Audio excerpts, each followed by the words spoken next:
the trap law is under construction. We working over here, so you know. What happened? How'd you take the news about the officer not being charged? I want to wait till we rock and roll, man. I don't want to waste no ammo. I hear that. We are live on YouTube. Let me mute the YouTube because.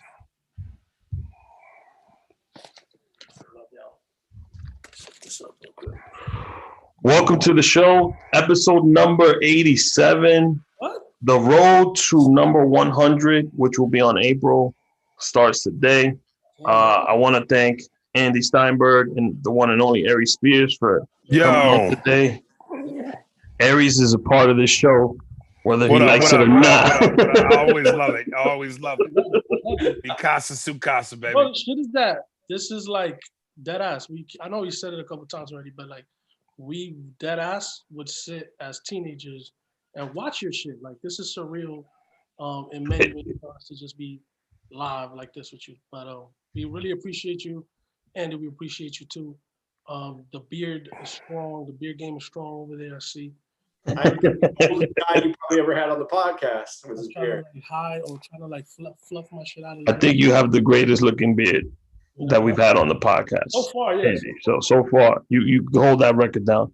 Spears and Steinberg Podcast is in the building, mixed with our show. You could catch their podcast on Wednesdays. You guys still do it on Wednesdays, right? That's when the episodes go up. Yeah, Wednesdays and Thursdays. And Spearsburg Pod is the Instagram where you guys are doing something and you're putting up the video clips. I like that. Yeah, I like that. Yeah, we trying to stay current with everybody else in the movement and how it's flowing. So yeah, I like that. We're learning new shit. So happy New Year to Andy and Aries, first of all. But let's rewind a little bit. 2020 was an insane year. We had Kobe and Gigi dying at the beginning of the year. I know that was hard for everybody. Then COVID hit, then the Tiger King thing, and then it was the Last Dance documentary. And then George Floyd was murdered live, and everybody saw it. Then the protest happened. Then Trump took his little Bible photo. Then sports resumed. Chadwick Boseman died. That was insane. RBG passed away the election, and now the vaccine allegedly is coming. So we'll start with Andy and then Aries. What do you think of last year? Why'd you put air quotes around the vaccine? Bro, it actually exists. I mean, the strain already mutated. I will take it. I'll take it. No, but it mutated already.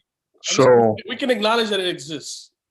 You don't have to put air quotes on. Andy, how was 2020 for you overall?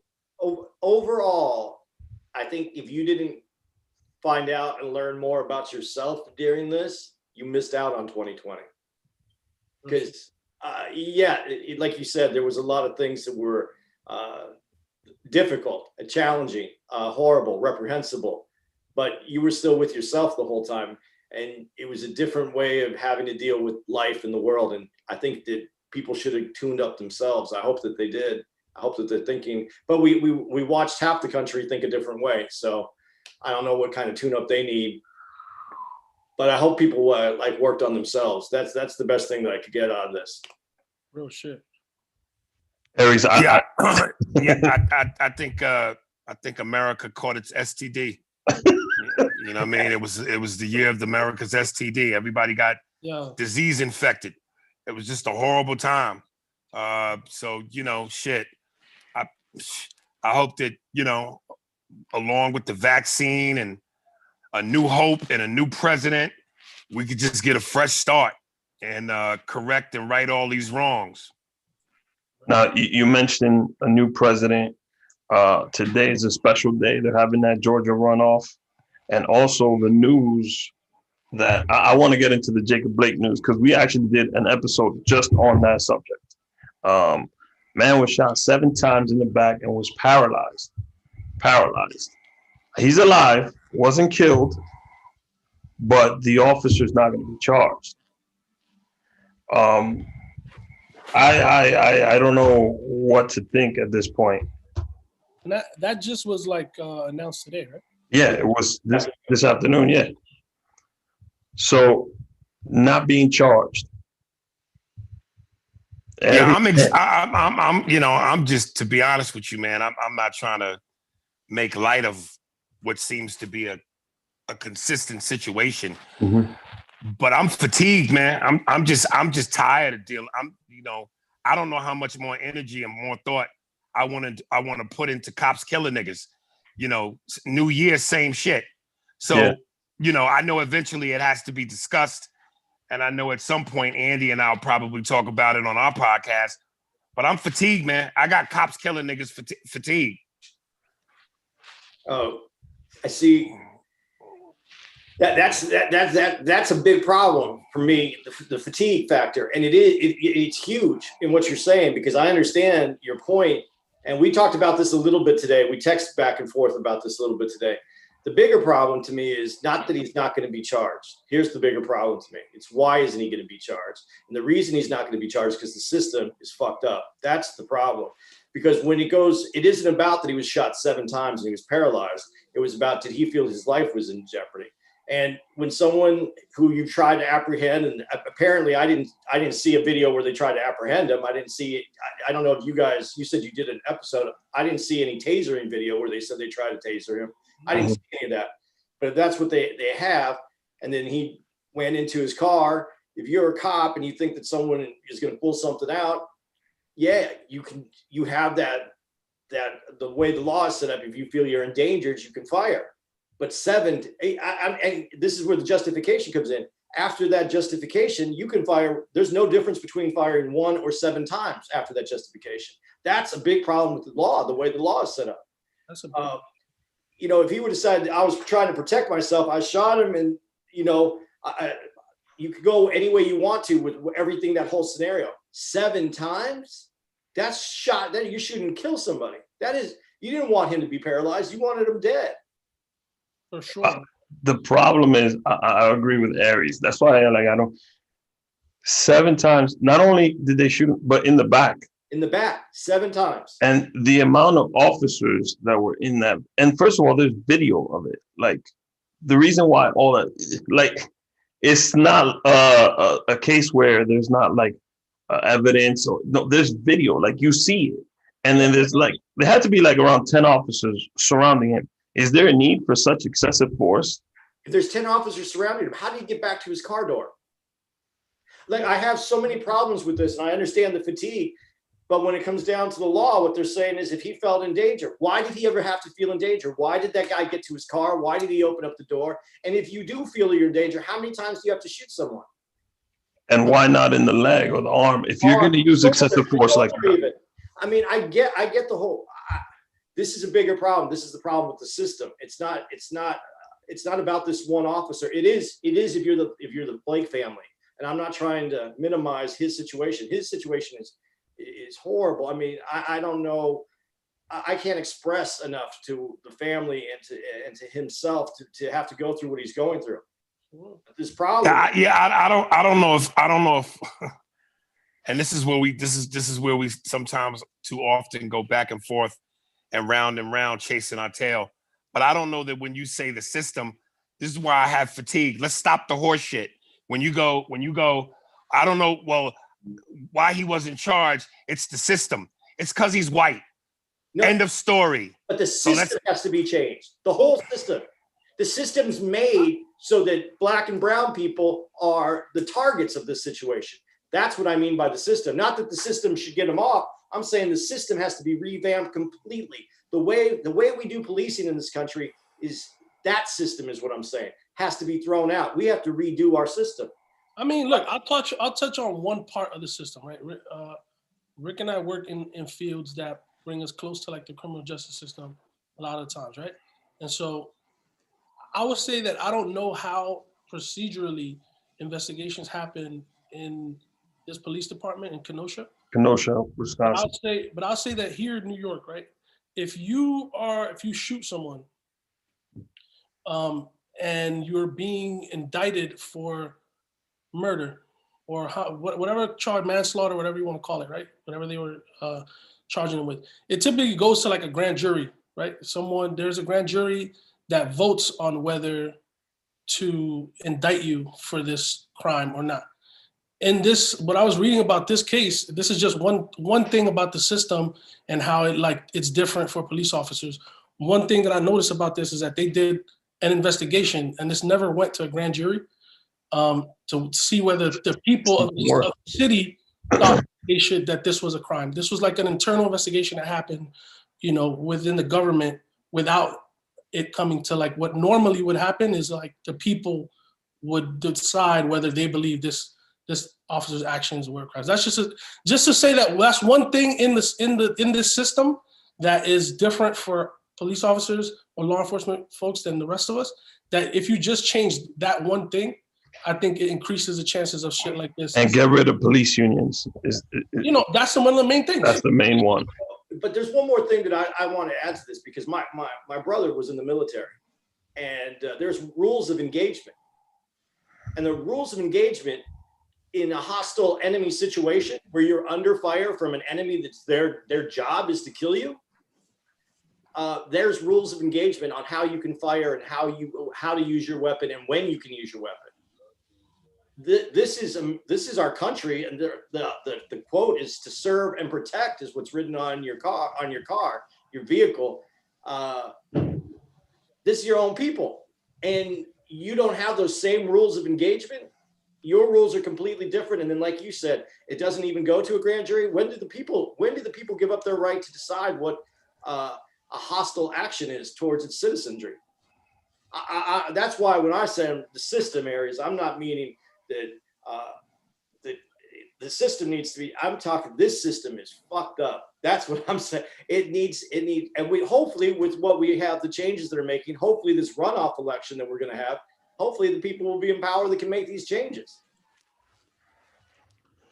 Well, I mean, we spent an hour on it. This is how fucked up that situation is. We're happy that he's alive. Yeah, man, that tells you how fucked up that entire. It's weird that's how fucked up this is, that we have. At least he's alive. Like that shouldn't be the silver lining. I mean, he can't even walk ever again. And when I was watching the news today, when they were talking to pundits and they were going back and forth, and people who were on the side of how this worked out, they kept saying charged with murder. He was never going to be charged with murder because he wasn't killed. It was endangerment. There's many different things. Attempted murder or whatever. Attempted murder. Yeah, but they kept saying murder. It's almost as if that's their go-to when the police shoot someone is murder. Like, he shouldn't be charged with murder. I mean, the issue is, though, they killed a lot of people. Breonna Taylor was murdered in her own home. That is telling about the language that they use, man. But I mean, I know, we could spend all night talking about this, right? Yeah. So this is something that you mentioned something about the election too. I mean, I feel like that's something that we should really. That's happening right now. When are we going to know about this? I don't know how Georgia works. They said we probably won't know until tomorrow. Yeah. Okay. Because if you were online, there was early voting, first of all. Second of all, if you were online and 7 o'clock hits, you're still allowed to cast your vote. So they showed even before I came on here, there were still people standing in the line. So it might take a while. But besides Trump, I think Mitch McConnell is the worst human being that's ever served in Congress. I don't understand why these people have lifetime terms. That's another issue with our system. We should be able to elect our representative after every few terms. Do they have? I'm a little bit ignorant about that, like the term limits about. So he doesn't have any limit to his term. He's appointed for life, and then if he dies, he's able to appoint a family member. Yeah, Mitch McConnell. I don't understand this. Why is he appointed for life? That's just how those. You have to look that one up. I got to look that up. No, he's not appointed to be the majority leader, but he's appointed to be in that position. I think it's either them or I'm getting them confused with the representatives. Because I heard that he keeps getting like reelected. Now he's an elected official. He should be out of there. It's the state. It's the people of his state that keep electing. From Kentucky. I think Kentucky keeps reelecting him. We're in the new year. Hopefully things are different. And then what's coming up in this year is something I'm excited about. I hope they don't fuck up the original. But right before Christmas, Eddie Murphy dropped the trailer to Coming to America 2. And last time Aries was on, we were talking about this. So I want to get your thoughts. Have you seen the trailer, by the way? Yeah. So what'd you think of it? Is it something? I mean, you're gonna watch it, obviously, but yeah. I mean, I think it's kind of like, I think when was they made the last one? 30 years ago. I think it's 30 years too late. Nonetheless, you're still gonna watch it because it's iconic comedian Eddie Murphy, and for what his role was, Arsenio Hall. But I would have loved to have seen this happen back when this movie was in its prime. Yeah. Not to say it still can't be funny, but I just think I don't know why they would wait so long. And I'm looking forward to seeing Arsenio do that same horrible African accent that he did 30 years ago. That doesn't sound African at all. And just see what they're gonna do with it. You know what I mean? Yeah. Dude, you had the best quote though, Aries, about the guys in the barbershop. Yeah, I think I remember I said something to the extent of, if we don't know anything else, we found out that these three old niggas is eternal. Because they were supposed to be dead 5 years after the original. But apparently 30 years later, these motherfuckers are still breathing. Alive. I mean, does it take place? I don't know if it takes place 30 years afterwards, or did they put it? I don't think you can try to fool the audience with making them believe this is 2 weeks later. You know what I mean? Everybody's gained weight. And I don't know no old niggas that gain weight and don't have no diabetes or high blood pressure and is still living. So I mean, they got it. They got to somehow address it. I mean, even as fine as, what was her name? The chick that played Harry something. No, but her real name in the Lisa McDowell was Lisa McDowell was the character, yeah. Right, but Sherry Headley, you could see the crow's feet around her eyes. So I just don't know how you try to fool the audience into thinking that this is 2 weeks after the wedding. She was bad though. I mean, yeah. This is also rated PG though, which scares me. Really? The original was rated R. This is PG. Oh, I didn't even know that. I didn't know that. It's not even PG-13? Maybe it's PG-13, but regardless, it means they're being careful, which doesn't make me excited. I mean, it was Paramount sold the rights to Amazon, and Amazon just released the 2 months ago the Borat movie, and that one was really out there. So I don't know if Amazon might let them. I don't know if it was like they bought the film as is. I'm gonna look that up, but you just upset me right now telling me it's PG-13 or PG. That would ruin the entire movie. Well, it just changes it. It changes a little bit. It doesn't have that freedom. Well, I can't. Well, Kenya Barris wrote the movie. He's the and Kenya Barris, isn't that the dude that did Blackish, Showtime show? Mixed-ish. Yeah. Yeah, I don't know that the original was that risque. Yeah. You know what I mean? I mean, it might have had an R rating, but I can't remember anything off the top of my dome that was necessarily risque. Just language, little language. That I don't want the guys in the barbershop to hold back. Oh no, that's what got me when I saw the trailer. You don't see the barbershop guys till the middle of the trailer. When I saw them still going at it, that's definitely what stands out. Yep. And sexual chocolate. Yeah. I don't understand how that man is still alive. Yeah, I mean, listen, it's we all know that movies are a lot of times suspension of disbelief. And I guess if your craving for that movie is as strong as it was back when it first came out, you'll believe whatever they want you to believe. But look, it's a ride. And if anybody is down for the ride, you're going to have to just take what comes with it. Like I said, I just hope they do the movie justice. Yeah, a lot of time with sequels, they tend not to, for example, like The Godfather 2 were great. I think that you could do without the third I mean, it completes the story, Right. but you can still do without it.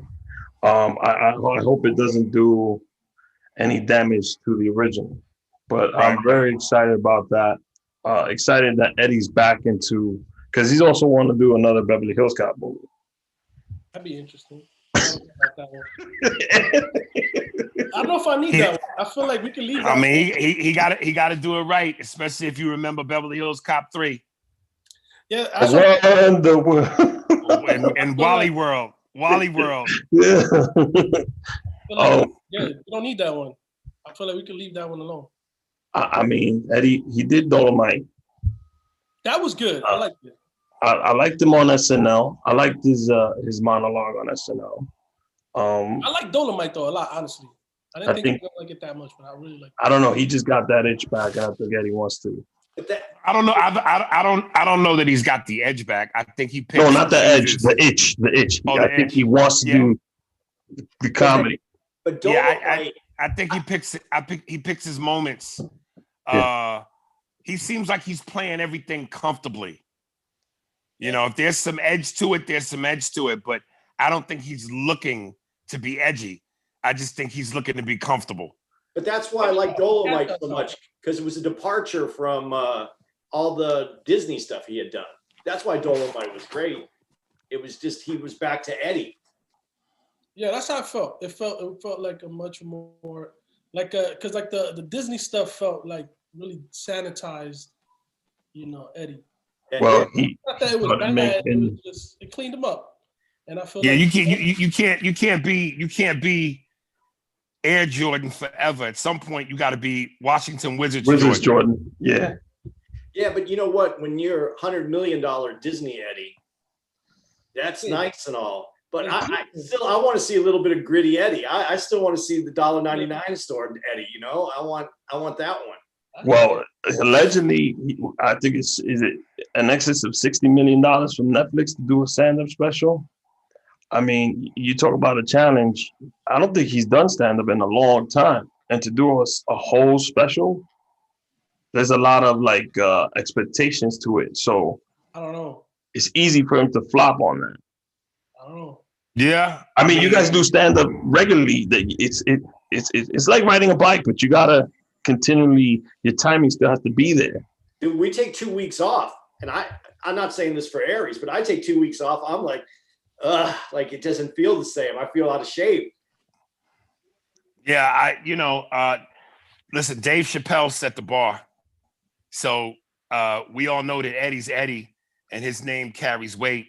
Yeah. And he's obviously an icon. But no matter how good or how big his reputation, I think he's going to be measured up against Dave Chappelle. Because Dave Chappelle is clearly the undisputed champ of stand-up. Yeah. So I just hope he can live up to it. Not necessarily Dave's standard, but a standard.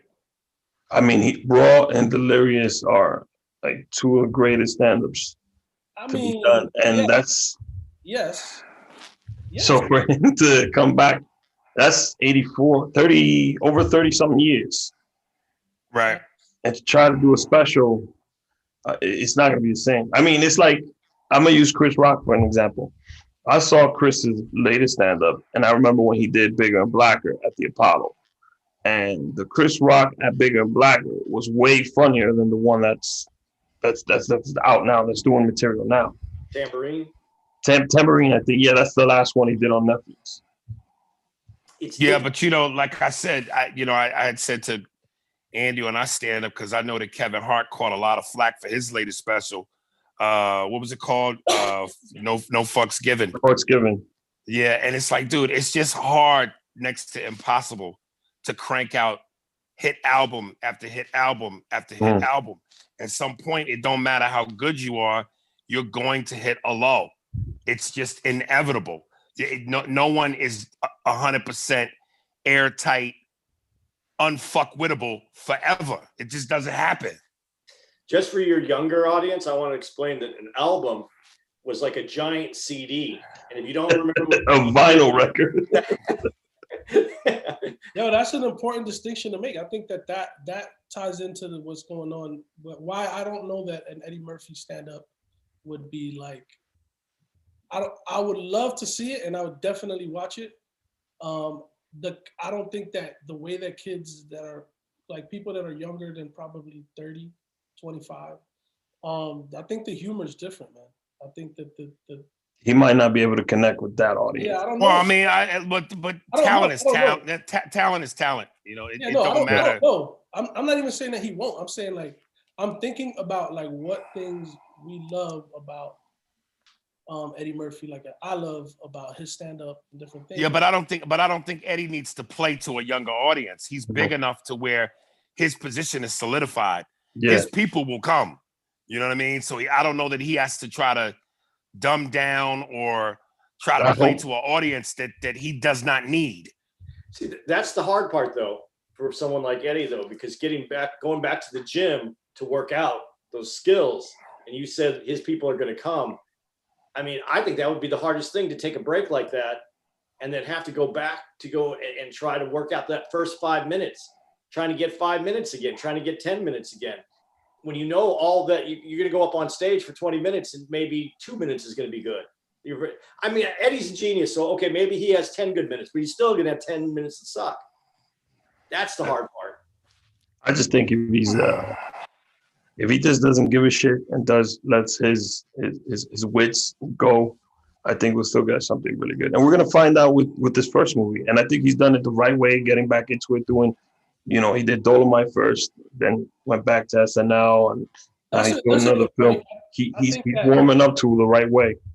Yeah, I think that's a good point. I think that's something that it's like what Aries is saying, which is like his name speaks for itself in a way, and it's like, if you fuck with Eddie, you're gonna see what other people see, right? And like my shit is like, I don't know that young, like I got a son that's 14, right? I have a nephew that's 21, 22. And they don't know who Eddie Murphy is. They kind of like, oh yeah, the guy, Dr. Doolittle, I remember a little bit, Damn, that's they know the Wizards, they know the Washington Wizards, Eddie. Yeah, and they don't connect with him as like a very funny person in general. Right. You know what I'm saying? Like they just don't see it. They don't see it through that lens that we see it. And so like I'm just wondering, like, yo, if he does something like, let's mention a platform like Netflix, right? Who's really watching Netflix and watching stand-up specials on Netflix? Is that Eddie's audience? Is it the people that remember the fucking record and are like, yo, I heard Eddie Murphy. Those people are gonna come though. They would, because I think just the curiosity factor alone. Yeah. Again, and you're not talking about a guy who I mean, I know the younger kids might say that, but trust me, there's enough people from our generation that know who Eddie Murphy is to come and support it. And even the younger generation, for what they may know him as, whether it's Shrek or Dr. Doolittle or whatever, even there's still that audience too. Yeah. I even look at somebody like you mentioned Chappelle, right? I feel like he right now is a king of that shit, in that, he's able to still connect, in my opinion. I feel like, but even Chappelle, I feel that there's a lot of people that I'm around that I'm watching it with them. And, I would say my more woke friends feel like, nah, that ain't it. And I've heard a lot. Chappelle's not it? Yeah. Not watching. Are you alluding to him telling people not to watch the Chappelle show? No. On HBO Max and Netflix? I'm talking about his stand-up. His actual stand-up. And then, wait. So the people that you talking about that you're associated with are looking at his stand-up and saying he ain't it? They're saying, and I'm telling you, my more woke circles are saying. Yeah, you need to tell them niggas. You need to tell them niggas go back to sleep. He's still seen as I'm making a point in that, like, he's seen as being problematic in that there's the online persona of Dave Chappelle is that he doesn't care, he'll make the jokes about whatever, and he's kind of willing to cross that line, but a lot of people view it as like in bad taste. He talks about it in his stand-up too, that he gets heat for saying the jokes that he does, and that a lot of people are now kind of backing off that type of material, and that he's gonna do it anyway. Right. And so I'm looking at someone like Eddie, and my question is, do you think do you think that kind of weighs in on what so the success of something that Eddie would put out, or somebody like Eddie in that category? Like I mean, as far as you talking about with the woke crowd? Yeah, just in general, in the context of listen, I don't put too much stock in these woke niggas. Half the motherfuckers is like the niggas that sell bean pies. Like everybody's got a fucking deep message that sometimes is just too much. I do too, but it's like nigga, miss me with all that shit, man. It's everything needs to be put in perspective. Some of that shit is just too much. But when you speak about woke and the community that you said of these woke people that think Dave is too much, before Eddie's releases anything, they're going to go back to his 2 original CDs, albums, and they're gonna try to cancel him before anything even comes out. That's my point. My point is like, but that's why you can't. That woke thing has nothing to do with comedy. We've covered this when Aries was on the show last time. I think it's always relevant to talk about it because I think it has no room in comedy. I think comedy is I think Aries has said this on the podcast several times. If you're going to a comedy club, then you should be ready to hear whatever it is, because comedy, I think, should have the freedom. Again, there is timing. We talked about the Kobe Bryant joke that Ari Shaffir made. Yeah. That wasn't a good. That was bad taste, not a joke. And also, he's not that good of a comic. But if you're going into, you can't be like woke and going into a stand-up or going to the Village Underground and getting at the comedian for making jokes, because that's what you're supposed to go in there and enjoy yourself and unplug from everyday life. I agree.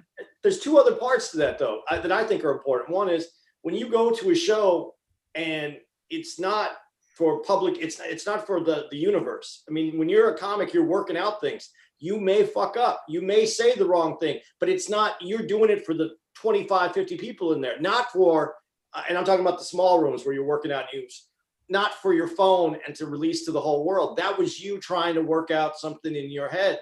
And that's why I'm saying I was asking a question in the context of a Netflix special, right?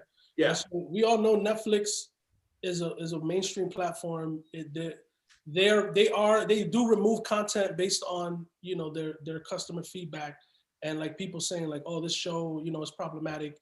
This person that like the House of Cards show, if the popularity of that show went down after the Kevin Spacey shit came out, right? And so I feel like there's something to be said about the shit that's gonna wind up on Netflix, right? If we're talking about Eddie Murphy doing a special for Netflix, my question is, do you think that informs a comic of that level that is a seasoned vet and that has, like you're saying, a kind of baked in fan base? Do you think that that's something that in his material he's gonna be like, you know what, I'm not gonna talk about this thing, because his shit, like his older stand-up shit, is raw.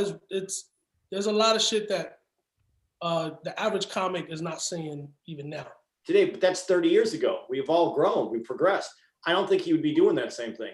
But to that woke crowd too, you got to remember, comedy, the jester in the king's court was the only one allowed to make fun of the king. If they stop us from doing what we do, we're not going to be able to make fun of the king. That's valid. You can't stop this without change. You're ruining what this is. And you're not gonna have that other viewpoint if you try to kill the gesture. That's our job.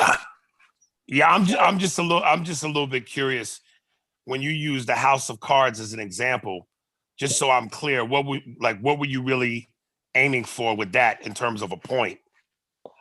I was making the point that Netflix is a mainstream platform, right? That because of a response to from the audience, they'll remove the audience about a person that is in a show, an actor, and his actions similar to like, whoever gets banned off platforms, for actions that they have done. I'm asking, like Louis C.K. would not be on Netflix, for example, right? Louis C.K. will be back on Netflix. Yeah, he will be. Yeah, when you tend to poke little boys in the booty with your dick, that's frowned upon. So yeah, you will be canceled for that. For sure.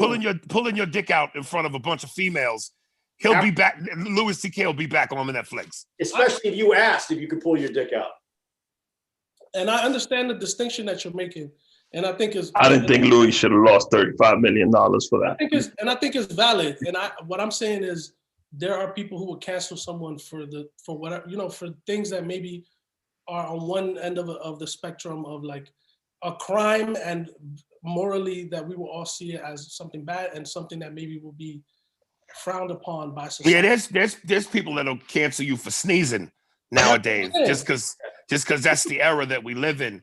But I think like anything else, things to that nature or that are that extreme, which are deemed ridiculous, will eventually peter out. And I'm just sitting back like I think a lot of other people and waiting for this process to get rid of itself. Because you got to remember, comedy, like what you brought up about Kevin Spacey and House of Cards, that's someone physically affecting people. Comics are doing it mentally. And if you have a problem with what we say, that's your mental. It's not, we didn't do anything to you. We brought something out or brought something to your attention, good or bad. All it is the process of thinking and dealing with that. That's not, you can't control that.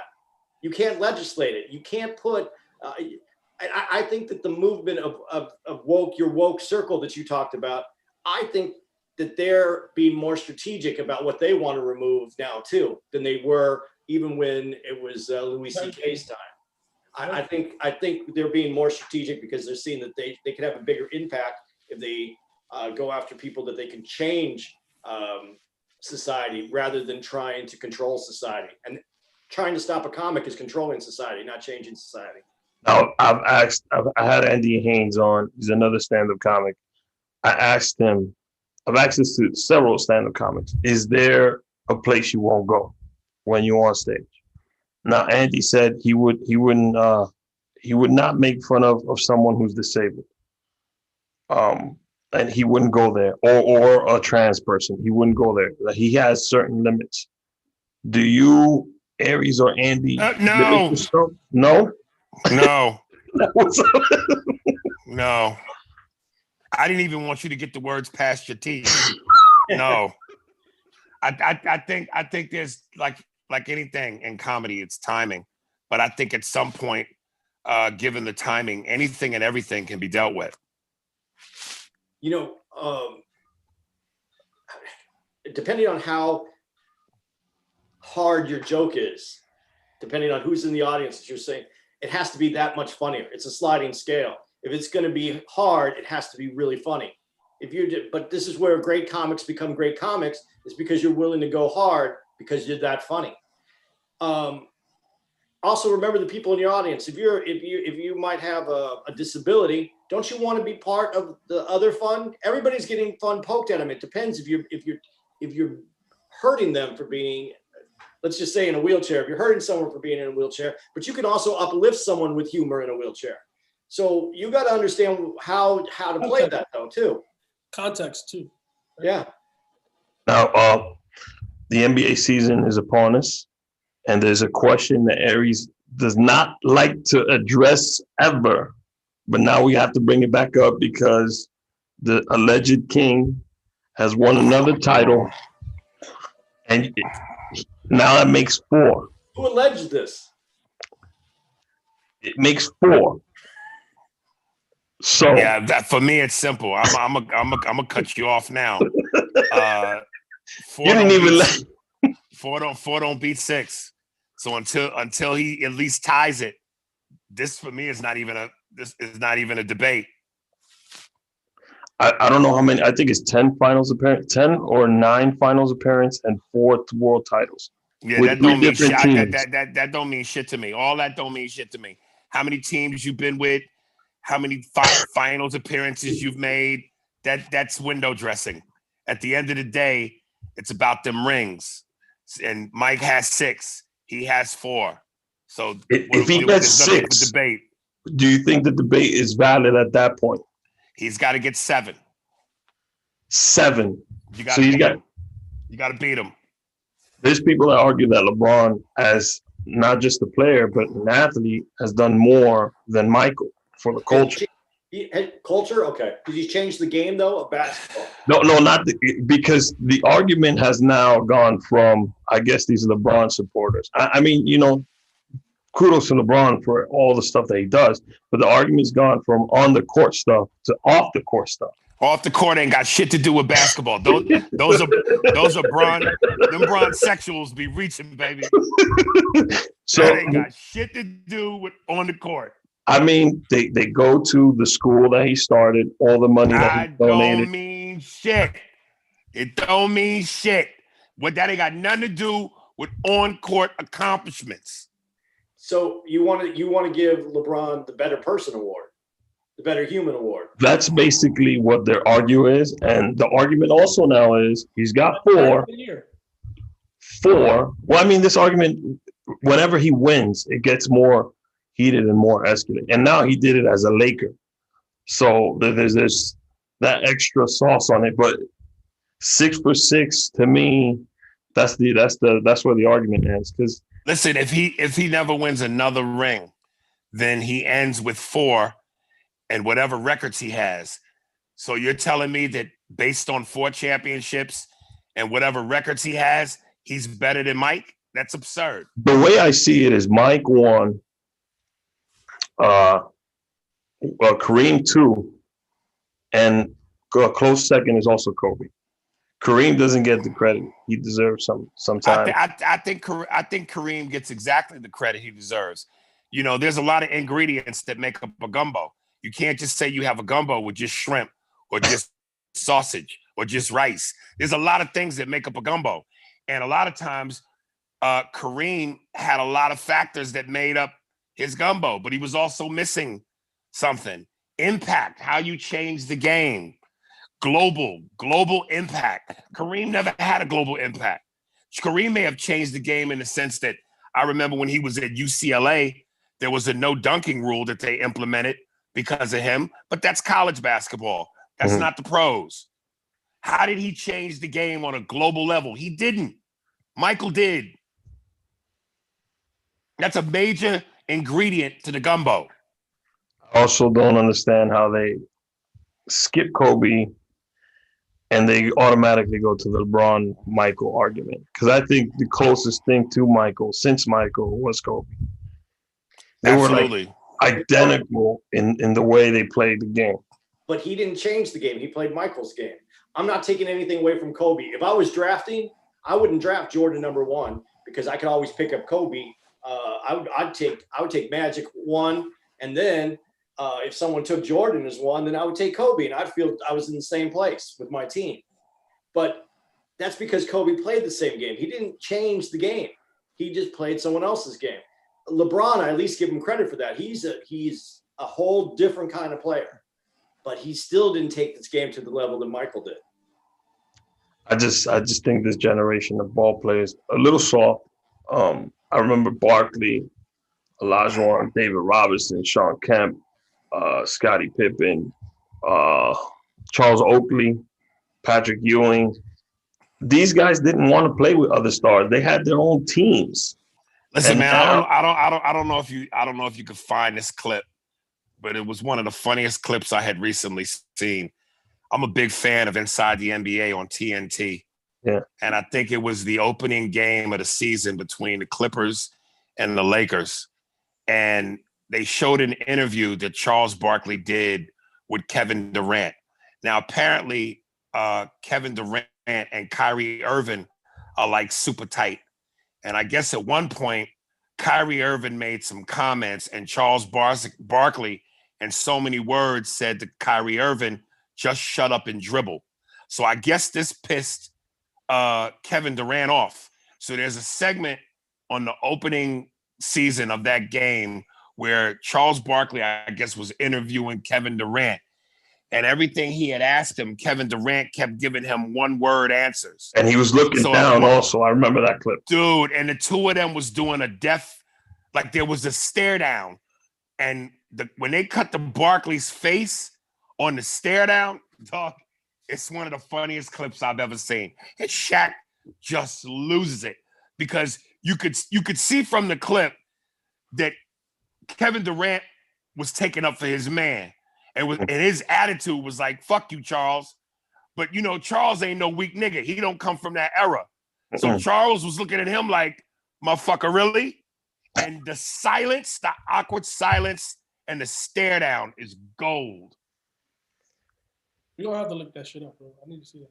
No, it was one of the most viral clips to come out. Man, that shit was funny as hell. Because Charles wasn't budging, and neither was Kevin Durant. Right. And it was hilarious. So there's not one of the stars nowadays that you think could translate. I mean, the NBA was completely different back then. It's a completely different animal. But there's not one of the players nowadays that you feel could play back then. If we took them out of this era. I think any of these players, any of the top players in today's era could play in the old era. I know people like to say that as though somehow these players can't weak. Drive the lane as easy as you do now. I don't think the players are weak. I think just the era is weak. Uh-huh. The style of play is weak. The officiating is weak. But if you're a good player, you're a good player, and you will adapt if you have the talent. I think that's overhyped when they say that. Oh, Steph Curry or Kevin Durant or LeBron couldn't play in the era of yesteryear. Yeah, they could because they're talented. It's just, it's a different era. It may change their way they play their position, though. Maybe. But I still think I still think they would do what they do. Exactly, but you might not. Like the only one that I'm not disagreeing with you at all, but the one that I see, and he let me down this last year, but Kawhi Leonard is the player that I see that can still go down the lane and finish in that back in that era. I think LeBron could. I mean, I'm not saying. I'm not. 6'8", LeBron could too. LeBron 6'8", could. 260 with the speed and power. But it was different back then. Like you, for example, Kevin Durant's not driving the lane on Barkley. No, but I said this on our podcast. I think that I think that LeBron would have been a better player earlier in his career had he played in that era. I think he would have got knocked around enough that it would have changed his game, and he would have got that heart, that killer instinct. Yeah, I listen. When somebody slaps the shit out you either rise to it or you fall back. And I as great as LeBron is, it would, and not that I don't think he would have rose to the occasion, but I would have been curious to see how he rose to the occasion after being hit by Bill Laimbeer or Rick Mahorn. So we have a segment called Distorted Pictures. We've taken 3 photos from Andy's social media and 3 photos from Aries' social media. And we've distorted the photo. Justin is going to display the photo. You're going to try to guess what it is. I think we'll start. Let's do one of Andy's first. Is this IG or? It's IG. Okay. Justin, do we have the first one? Oh, that's the photo. Where's the photo? It's distorted, so you won't be able to see much of it. Is it my 420 photo? Justin, can we clarify that? Oh man, that's a whole different picture. This is one of the improvs, I think. Yeah, that's Phoenix. That's that looks like Stand Up Live. You're kind of looking like what's the director's name in that photo with the beard like that? Francis Ford Coppola. A mix of him and Judd Apatow. Oh, I was gonna say Judd. Like if they had sex, then Andy was their child. See how old Aries and I are? We went to Francis Ford Coppola, and you guys went to Apatow. So that explains that, right? I don't see Judd Apatow at all, but just the beard. Okay. The Jewiness. The Jewiness. Let's do one of Aries' photos, Justin. Oof. This is gonna be Oh, I know what that is. That's me on Def Comedy Jam at 16. Is I think you got it. Man. Yeah. Damn. Looking like a young. It's rare that people actually identify the photo in this game because we try to distort them as best as possible. You can't hide sexy. I thought we had a picture up of another member of New Edition. I'll take it. Let's do another one of Andy's photos with the gloves on and the leather jean jackets. Fucking gloves, man. Yeah, that was my Eddie Murphy phase. You still got them shits? The gloves? Yeah. No, I wish I did. When you distort mine, you go all out. No, I got something for Aries. Well, that's Andy's right there. There's nothing there. Yeah. The colors. Just think about the colors. Just the colors? The colors on the IG. I don't know how you would know what that is. But you keep saying colors. Maybe it's me with iced tea. Let's see. Justin, can we distort this one? Put the other actual image up. I don't even know which one it is. I think it's a brick wall. Oh, DC Improv. There you go. Colors. You know the colors of the improv stage. Yeah, but you've been on so many stages, you might not even. That's recognizable. That's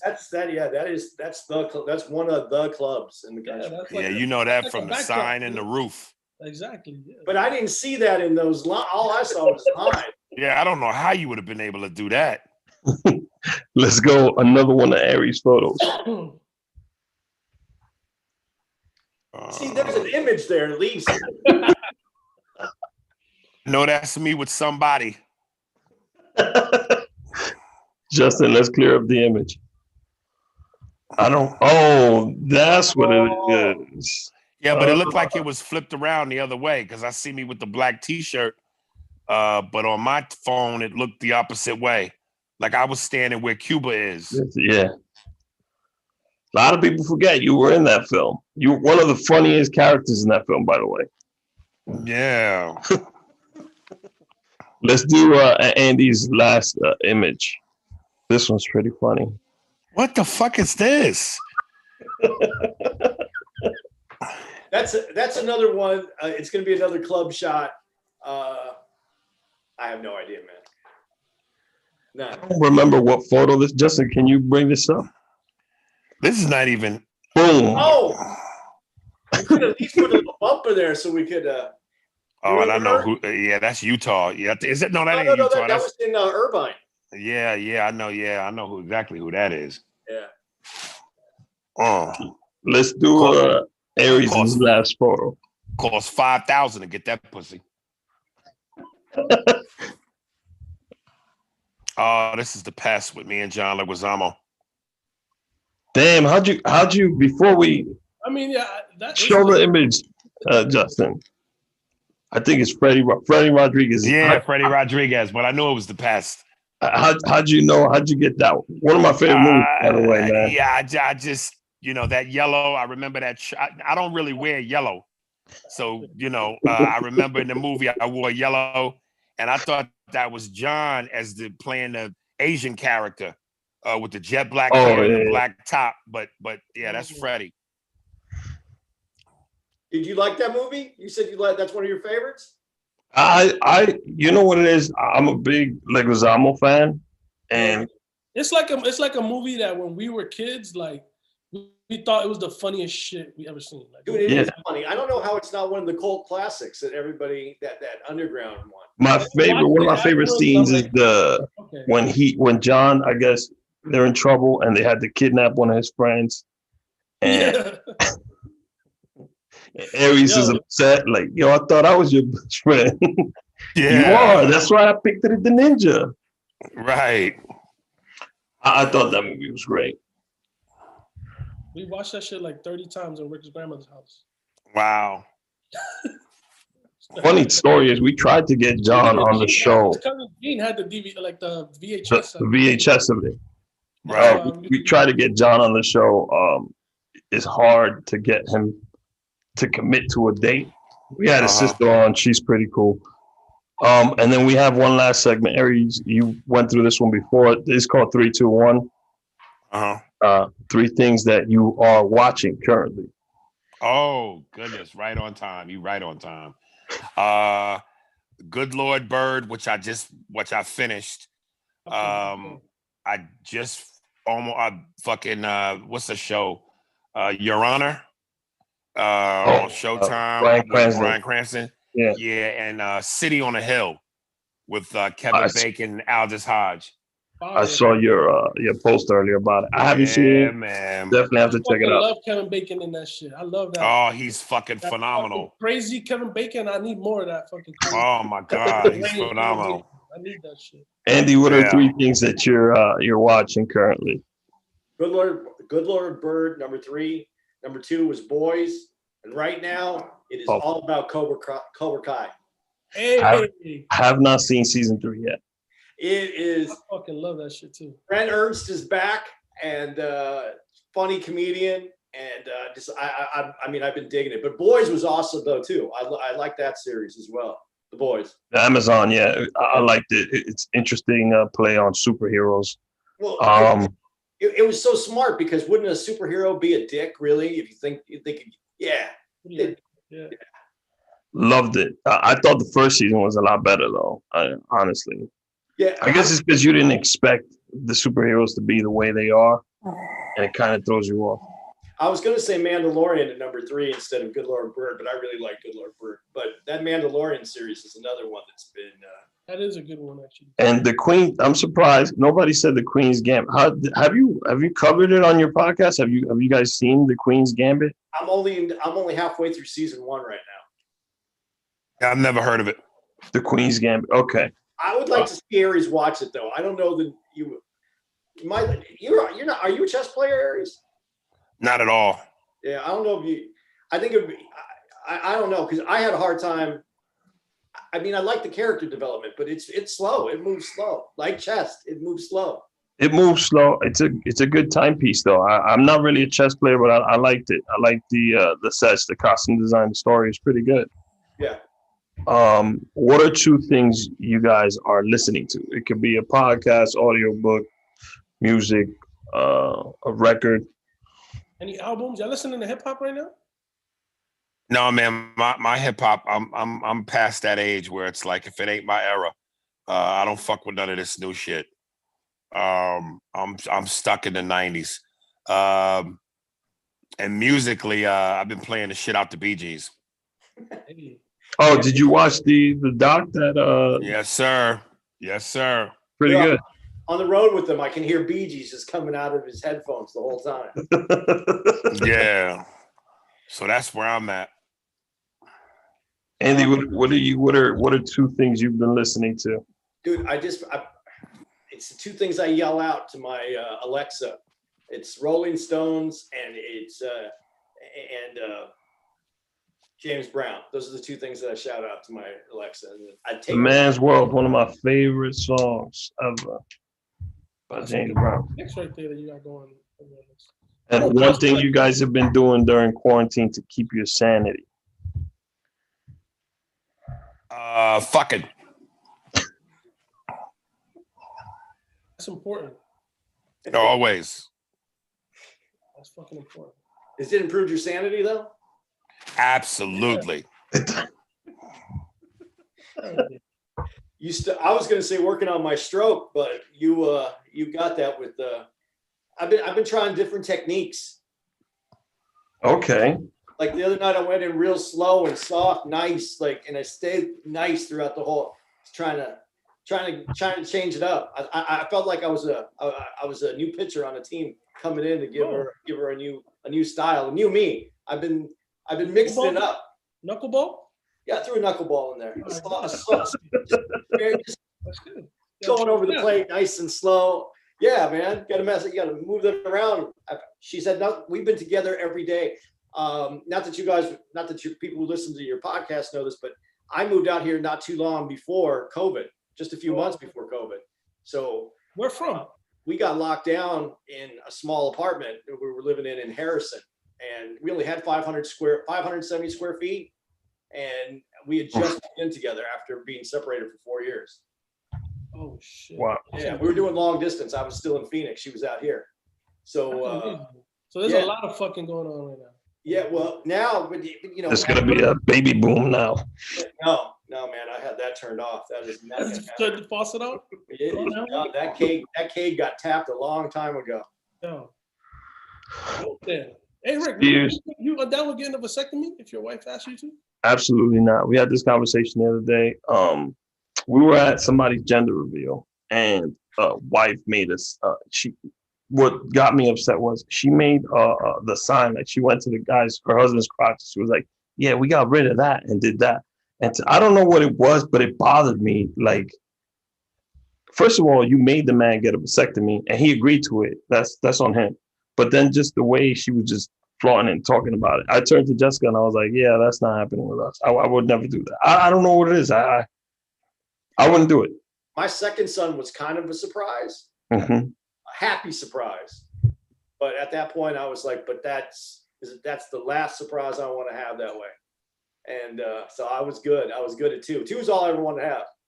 Wait, same? Craze, are you letting me know now on the podcast that you got a vasectomy? Is that where you were leading with that one?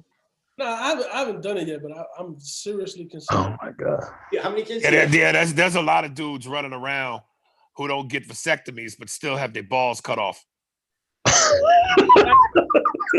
Exactly. Do you have kids though? Do you have kids, brother? Yeah, I got a 14-year-old son. I'm good. I'm done. Dude, you're almost free, man. Get it done. I'm done. Get it done. I'm not gonna fucking re-enlist for this shit. I'm good. I'm done. I'll see where I'm at. I just got a 6-month-old. My son was born in June of 2020, so I got a lot more to go.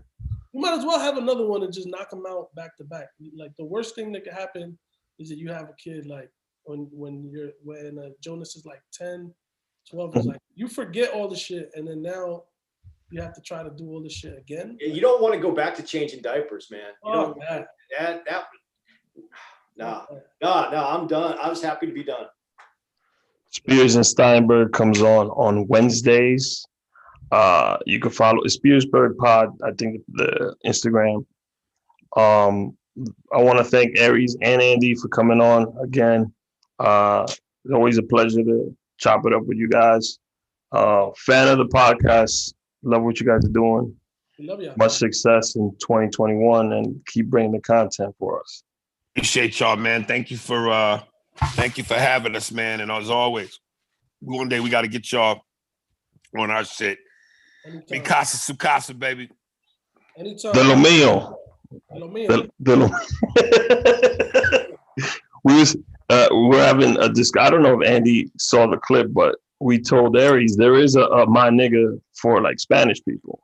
Well, specifically Dominicans. And Aries is like, what? How you say that shit again?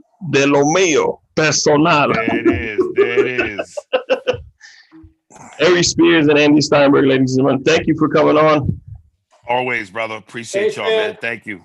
Have a great night. Let's meet up in the city one day, man. Let's do it.